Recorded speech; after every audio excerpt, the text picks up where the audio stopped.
అందరికీ నమస్కారం అండి. ఆంధ్రప్రదేశ్ రాష్ట్ర వ్యాప్తంగా ఉన్న రైతు సోదరులకు రాష్ట్ర ప్రభుత్వం గొప్ప శుభవార్త అయితే చెప్పిందనమాట. సో, మనకి ఈ యొక్క అన్నదాత సుఖీభవ పథకం సంబంధించి మనకి నిధులు అనేవి అయితే విడుదల చేయబోతుందండి. సో, ఈ యొక్క నిధులు అనేవి ఎప్పుడు విడుదల చేస్తారు, అలాగే మొత్తంగా మనకి 20,000 రూపాయలు ఎప్పుడు అందిస్తారు అన్న దానిపై చాలామందికి ఇది సందేశం అయితే ఉంది కదా.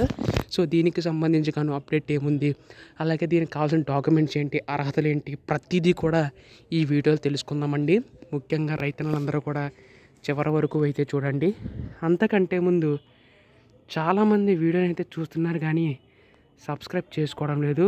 మీరు కనుక సబ్స్క్రైబ్ చేసుకుంటే నేను పెట్టే ప్రతి చిన్న లేటెస్ట్ అప్డేట్ కూడా మీరు ఎప్పటికప్పుడు మిస్ కాకుండా తెలుసుకోగలుగుతారండి. సో, దయచేసి ఛానల్ అయితే సబ్స్క్రైబ్ చేసుకోండి. అలాగే వీడియోకి అయితే లైక్ చేయండి. చాలామందికి అయితే ఈ వీడియో అయితే చేరుతుంది. ఇంకా ఆలస్యం చేయకుండా వీడియోలోకి అయితే వెళ్ళిపోదాం. సో, మనకి రాష్ట్ర వ్యాప్తంగా ఉన్న రైతు సోదరులకు రాష్ట్ర ప్రభుత్వం అనేక పథకాలు అనేవి అయితే తీసుకొచ్చింది కదండి. అందులో భాగంగానే మనకి ఈ యొక్క అన్నదాత సుఖీభవ పథకాన్ని అయితే తీసుకొచ్చిందనమాట. అయితే దీనికి సంబంధించి ప్రతి ఏటా కూడా 20,000 రూపాయలు అందిస్తామని చెప్పి రాష్ట్ర ప్రభుత్వం హామీ అయితే ఇవ్వడం అయితే జరిగిందండి. సో, ఇప్పుడు చూసుకున్నట్లయితే ఈ యొక్క నిధులు విడుదల చేయడానికి రాష్ట్ర ప్రభుత్వం సిద్ధమైనట్టుగా తెలుస్తుందన్నమాట. సో, ఈ యొక్క నిధులు అనేవి ఎప్పుడు విడుదల చేస్తుందని చెప్పి చాలామంది అడుగుతున్నారు. కాకపోతే దీనికి సంబంధించి కొన్ని షరతులు అనేవి అయితే ఉన్నాయండి. ఎవరికైతే ఈ కేవైసీ నమోదై ఉంటుందో వారికి మాత్రం వచ్చే అవకాశం ఉందన్నమాట. అలాగే ఎన్పిసిఎల్ని కూడా కంపల్సరీగా చేయించుకోవాల్సి ఉంటుందండి.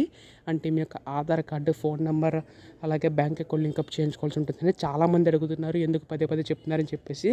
సో, చాలామందికి అర్హులైనా కానీ కొన్ని రీజన్స్ వల్ల వాళ్ళకి డబ్బులు అనేవి జమ కావట్లేదు. సో, ఖచ్చితంగా ఈ మిస్టేక్స్ మీరు చేస్తే మాత్రం మీకైతే రాదనమాట. సో, అందుకే ముందు జాగ్రత్తగా అయితే చెప్తున్నానండి.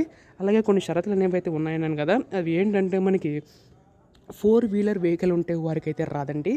అలాగే మనకి గవర్నమెంట్ ఎంప్లాయీ ఉంటే వాళ్ళకి కూడా రాదు. అలాగే ట్యాక్స్ పే చేసిన వాళ్ళకి రాదండి. ఇంటి స్థలం ఉంటే కనుక 1000 చదరపు అడుగుల లోపు అయితే ఉండాలండి. అలాగే ముఖ్యంగా చూసుకున్నట్లయితే మనకి కరెంటు బిల్ అనేది 300 యూనిట్ లోపు అయితే ఉండాలి. ఇలా కొన్ని నిబంధనలు అయితే ఉన్నాయన్నమాట. అయితే దీనికి సంబంధించి మీరు అర్హులైతే మాత్రం మీకు ఎట్టి పరిస్థితుల్లోనూ ఈ నిధులు విడుదల చేయగానే మీకైతే వస్తుందన్నమాట. సో, ఖచ్చితంగా మనకి నిధులు అనేవి అయితే మనకి ఈ యొక్క వారంలో విడుదల చేసే అవకాశం ఉందండి. దీనిపై కూడా మనకి ఫిబ్రవరి 6వ తేదీన మనకి క్యాబినెట్ మీటింగ్ అయితే జరగనుంది. అప్పుడు మనకి ఈ యొక్క నిధులు విడుదలపై అయితే తెలిసే అవకాశం కూడా తెలుస్తుందన్నమాట. సో, ఇటువంటి లేటెస్ట్ అప్డేట్స్ అన్నీ కూడా మీరు మిస్ కాకుండా వెంటనే తెలుసుకోవాలనుకుంటే క్యాబినెట్ మీటింగ్లో ఏం జరిగింది, అప్డేట్స్ ఏంటి, ప్రతి అప్డేట్ కూడా మన ఛానల్ మీకు అయితే అందించడం అయితే జరుగుతుంది. సో, మీరు చేయవలసిందల్లా ఛానల్ని సబ్స్క్రైబ్ చేసుకోవడం మాత్రమే. ధన్యవాదములు. జై హింద్.